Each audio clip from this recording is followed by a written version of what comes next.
I'd like to talk to you a little bit about prenuptial agreements. If you are engaged or if you're thinking about getting engaged, it's important that you consider obtaining a prenuptial agreement. Although you think you may not need one, the reality is that half of all marriages end in divorce.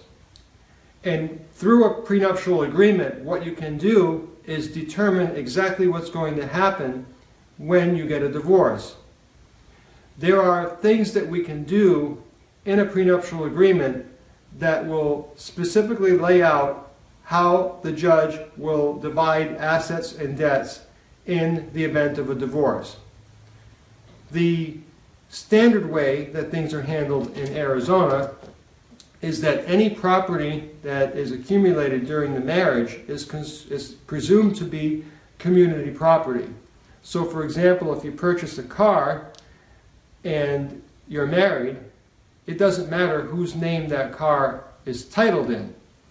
All that matters is that it was acquired during the marriage. And so if there's a divorce, that car is going to be considered half the property of each spouse, regardless of the fact that it may be titled in one spouse's name, and regardless of whose income paid for that car. Now there are exceptions, but the general rule is that if any property is acquired during the marriage, it is considered to be community property, regardless of whose income that asset or property was purchased with.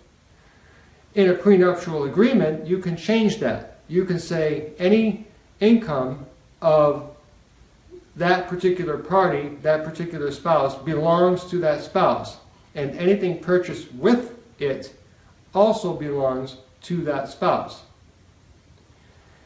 There are situations where a prenuptial agreement is especially important. For example, if you are planning on starting a business. If you are planning on starting a business and you will be spending lots of time growing that business while your spouse is at home not really doing much of anything at all, down the road if you get a divorce, guess what? That business is going to be half your spouse's business. It doesn't matter that you're the one who put all of the blood, sweat, and tears into it. It doesn't matter all that sweat equity. It doesn't matter all of the time and all of the stress that you endured to build that business. It's half hers. But in a prenuptial agreement, you can change that.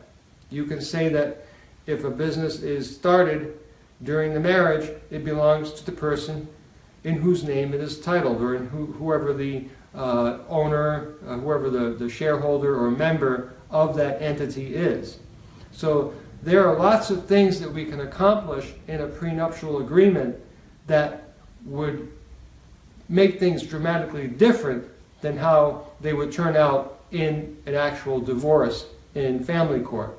Because believe me, if you have spent a lot of your life building something, building a net worth, working really hard, it is an awful experience to see half that just chopped away and given to your soon-to-be ex-spouse.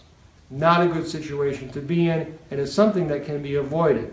Having the discussion with your fiancé is delicate. It's a touchy thing to talk about because you're in love. The last thing on your mind is divorce, but you need to be seriously considering a divorce as a possibility, because if that happens, you could undergo severe financial consequences.